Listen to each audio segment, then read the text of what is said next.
nabigyan po ng biyahe doon po sa Shercon Resort sa lalawigan po ng Batangas, sa bayan po ng Mataas na Kahoy.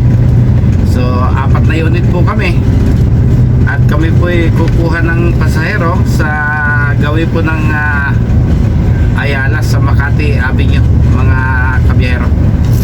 So samahan niyo po akong muli at tayo po ay babiyahe patungo po sa lalawigan ng Batangas. So day tour lang po ito. Dito rin po kami babalik sa Maynila ngayong araw pagdating ng hapon. Siguro bago mag alas 5 po kami aalis na po ng Batangas sa Shercon Resort para ibalik po yung ating mga pasahero dito po sa gawin ng Makati.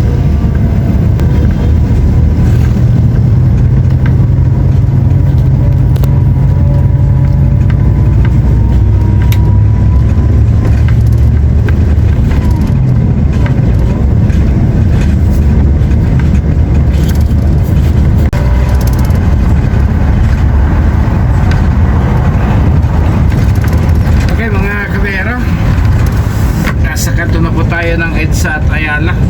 Papasok na po tayo ng Ayala Avenue. Napakadilim pa rin. Ayan. Pero yung pong waiting permit po natin ay inisyuhan po tayo na ang atin daw pong magiging loading area ay sa likod po ng Ayala sa Valero Street, mga kabiyahero. May service road po doon at doon po tayo pwedeng magsakay at magbaba ng mga pasahero. Hindi po tayo pinapayagan na dito po sa main road ng Ayala magsakay po tayo at maghintay ng mahaba-habang oras, mga kabiyahero. So pupunta po tayo ng Valero Street.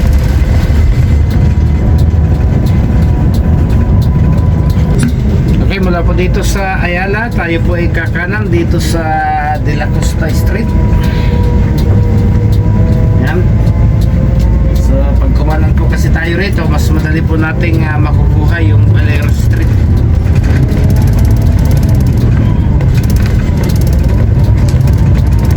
So ito po ay De La Costa. At dito po sa kasunod na kanto, pagkanan po natin, ito naman po yung Valero. Ayan. Ginawa na palang one way ngayon yung De La Costa. Okay. Sa Valero Street na po tayo. Yung po kasing mga building na nakaharap po sa Ayala ay may mga exit at entry po dito sa gawin po ng Valero.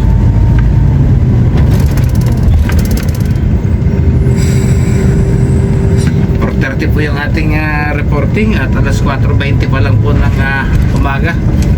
So may paghihintay pa rin po tayo.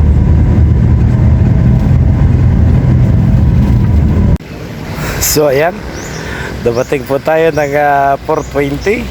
Putok na po ang araw at malapit na pong mag alas 6:30 bago dumating po itong ating mga pasahero, mga kabiyahero. Nasayang po yung ating napakaagang gising na dapat sana'y ipagpahinga pa natin at napakatagal pa po bago makumpleto. Yung pong 3 bus ay nauna na, so bus number 4 po tayo, kaya tayo po yung sasalo nung lahat po ng nandito pa sa kanilang opisina.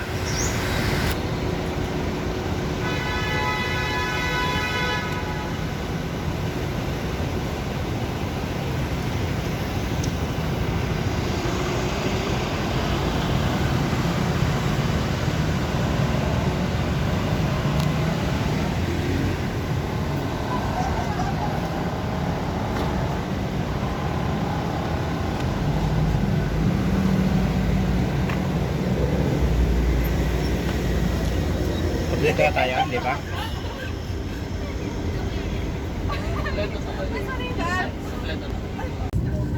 Okay, so wakas alas 6:30. Gora na po tayo, mga kabiyahero.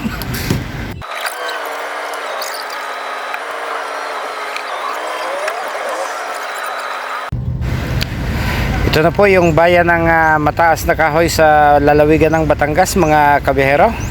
Ito po yung way para marating po natin yung Shercon Resort. So mga ilang kilometro po mula dito. Hindi na po siguro tayo aabutin ng 30 minutos ay mararating na po natin yung Shercon Resort. Pero tulad ng mga ibang bayan, napakasikip din po ng mga lansangan sa loob ng poblasyon na ito.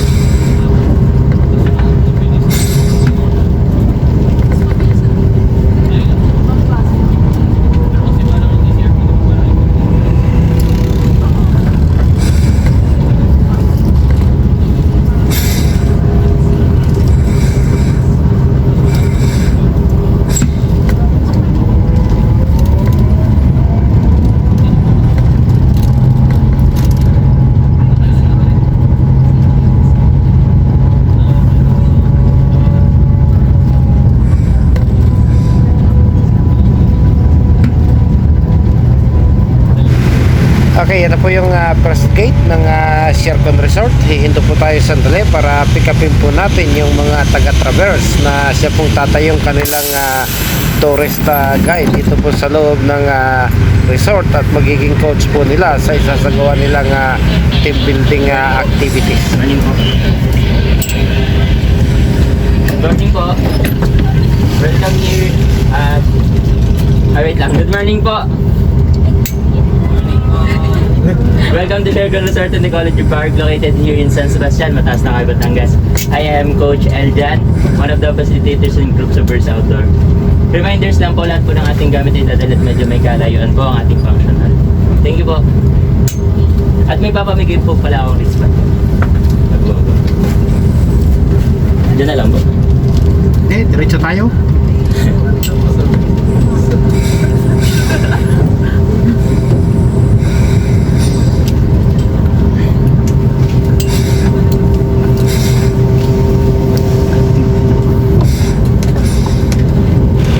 Okay, ito na po yung second gate. Ito lang po yung gate na pwedeng daanan po ng mga buses. So ayan, marami na pong nauna sa atin. Andiyan na rin po yung tatlong gold line na naunang umalis sa akin sa Makati kanina, mga kabihero. At dito na po natin sila ibababa at maghihintay na po tayo dito hanggang alas 5 ng hapon, mga kabihero.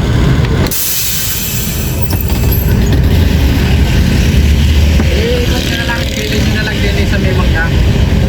Dito ang una. Dito sa gilid na ito.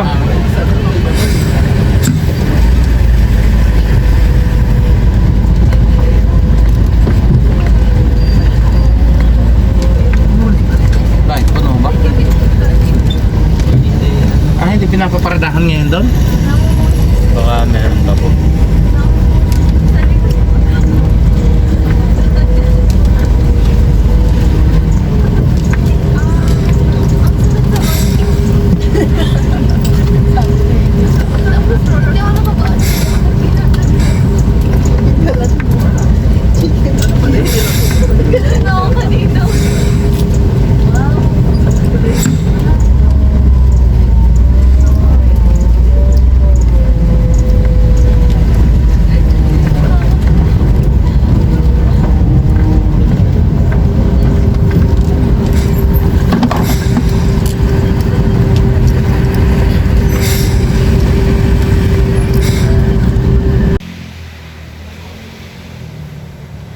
Kala ko hindi ako matutuloy. Hanggang alas 6 video na eh.